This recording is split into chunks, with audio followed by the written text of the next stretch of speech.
नमस्कार दोस्तों, स्वागत है आपका एक बार फिर से एमपोर परिवार में। तो उम्मीद है कि आप अच्छे से तैयारी कर रहे होंगे, स्वस्थ होंगे। तो आइए इस हिस्ट्री की श्रेणी में एक कदम और चलते हैं आगे की ओर।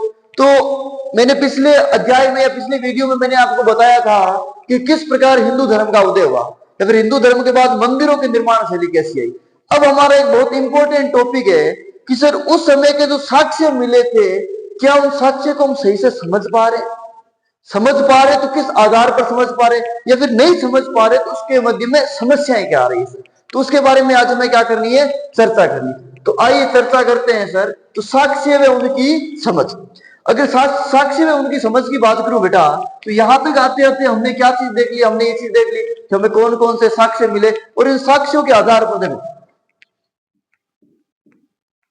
साक्ष्यों के आधार पर किस चीज का पता चलता है, निर्माता का,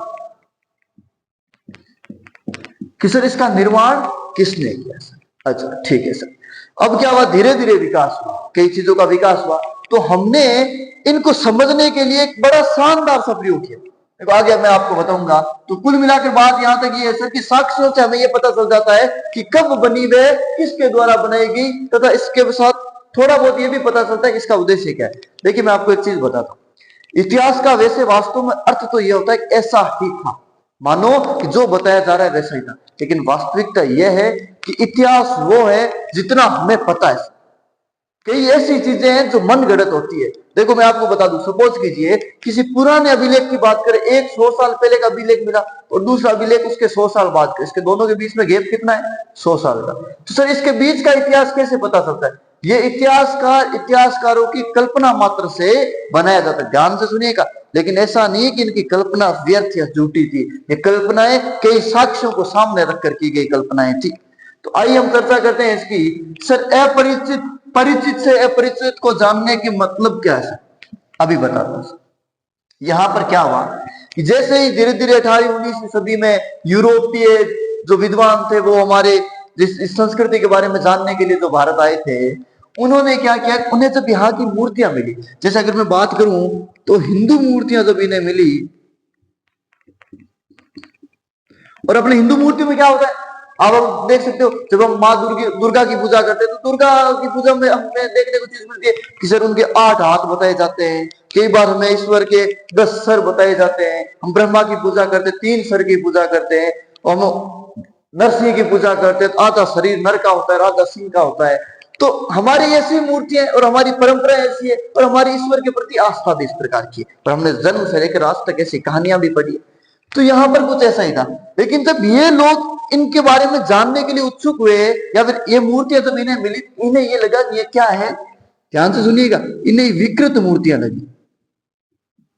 क्योंकि इन लोगों को पता नहीं था कि वास्तव में इन मूर्तियों का अर्थ क्या है। इन्हें लगा कि ये 8 हाथ गलती से हो गए होंगे, बनानी नहीं आती थी, ये दूसरा या तीसरा सर गलती से निकल गया होगा, या फिर बनाने की प्रक्रिया से इनको पता नहीं थी। इन्हें लग रहा है ऐसा। कौन? यूरोपीय जो आए धीरे धीरे, यूनानी, या हम यूरोपीय का बोल सकते हैं कि यहाँ से जो लोग आए, जो हमारे एएसआई जैसे कि आर्कियोलॉजिकल सर्वे ऑफ इंडिया की हम बात करते हैं, पुरातत्व विज्ञान की बात करते हैं, तो उसमें इन्हें ये मूर्तियां क्या लगी थी, विकृत लगी थी। इन्हें कौन सी मूर्तियां अच्छी लगी थी? बौद्ध मूर्तियां। बौद्ध मूर्तियां इन्हें क्या लगती थी, उन्नत लगती थी सर। और ये मूर्तियां जो हिंदू मूर्तियां, ये विकृत मूर्तियां थी, ये यूनानी मूर्तियों की तुलना में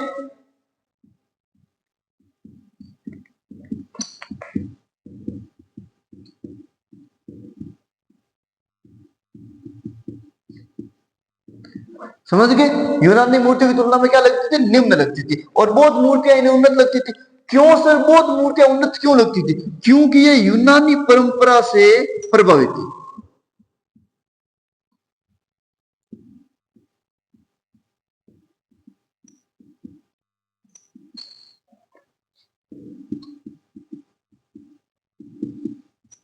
क्योंकि सर ये मूर्तियां जिन्होंने बनवाई थी, जैसे तक्षशिला में, पेशावर में इनकी जो मूर्तियां मिली है, ये मूर्ति कला कहीं ना कहीं हिंद यूनानी शासकों द्वारा बनवाई गई थी, और हिंद यूनानी शासक तो यूनानी परंपरा से प्रभावित थे।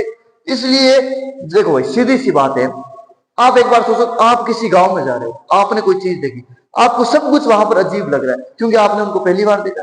लेकिन वहां पर आपको एक ऐसी चीज मिल जाए जो आपने यहाँ पर हमेशा, लेकिन आपको निश्चित है कि उन सारी चीजों से वो एक चीज बेहतर लगेगी। तो यहाँ पर ये लोग जो थे यूनानी, ये यूनानी जो यूरोपीय लोग थे, यूनानी परंपरा के बारे में जानते थे, इसलिए इन्हें बौद्धिक मूर्ति कला जो भी मिली थी, इनको वो क्या लगी थी, उन्नत लगी थी। इन्हें ये लगा था कि वास्तव में मूर्तियां तो यही है, बाकी जो मूर्तियां वो सत विसत है या विकृत है सर। पहला पॉइंट हुआ ये। दूसरा पॉइंट ये हुआ कि सर हमारे जो विद्वान थे या फिर यूनानी जो विद्वान आए थे, उन्होंने एक तरीका लगाया सर। इन्होंने कहा सिर्फ साक्ष्यों से बात पूरी नहीं होगी, इन्होंने लोगों से पूछने के बजाय इन्होंने पता लगाया कि क्यों ना हम ऐतिहासिक उन साहित्यों को पढ़े। तो ध्यान से सुनना, साहित्य या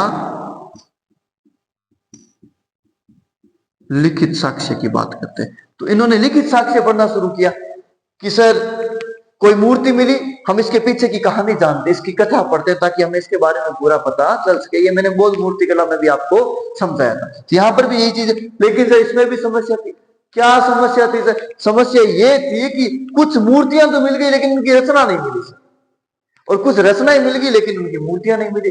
तो कई बार ये सारी चीजें क्या रहती है, विवादास्पद रहती है। जैसे कुछ लोग ये कहते हैं कि ये मूर्तियां कहीं ना कहीं, तो क्या, जैसे हम पुराणों की बात करें, एक मूर्ति का हम एग्जांपल लेते हैं। देखो आपके यहाँ पर एक मूर्ति है महाबलीपुरम,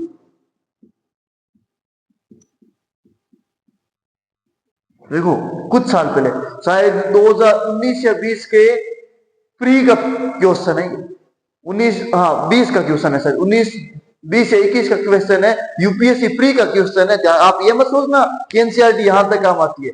महाबलीपुरम वाली इस मूर्ति की सर आप जब इसमें देखोगे तो इसमें आपको छोटी छोटी मूर्तियां दिखाई देती है, लंबा सा पत्थर शिला पट दिखाई देता है आपको, और बीच में से थोड़ा सा गैप दिखाई दे रहा है। तो यहाँ पर महाबलीपुरम जो है, इसमें पुराणों में भी दो मत है लोगों के। सर हमने साक्ष्य तो देख लिए, लिखित साक्ष्य, लेकिन इसमें लोग एक मत नहीं है। जैसे इसको कुछ लोग तो ये मानते हैं कि गंगा का अवतरण है, तो कुछ लोग इसको अर्जुन की तपस्या मानते हैं।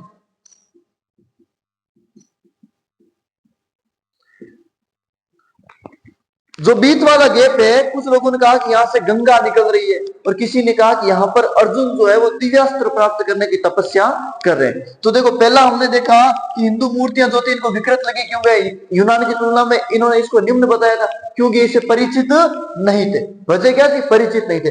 बौद्ध मूर्ति कला इन्हें उन्नत लगी, क्योंकि ये क्या थे? परिचित थे। इनसे क्या थे? इस कला से क्या थे? परिचित थे। इनसे क्या थे? अपरिचित। तो इसमें ज्यादा कुछ नहीं, एकदम इजी सा है सर। कि समस्या क्या आई?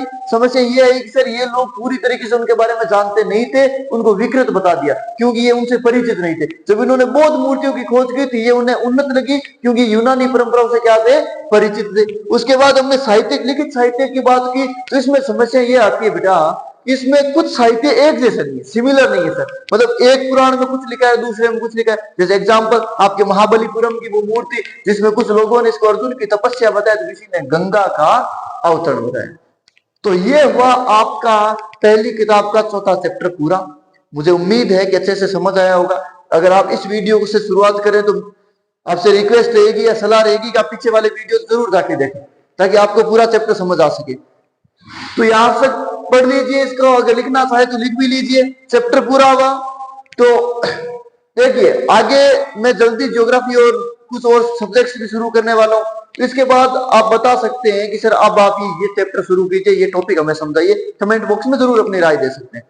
तो बस इतना ही कहना है, आज के लिए इतना ही। पढ़ते रहिए, बढ़ते रहिए, मुस्कुराते रहिए, क्योंकि मुस्कुराहट से महंगी दुनिया में कोई भी चीज नहीं। जय श्री कृष्णा, धन्यवाद।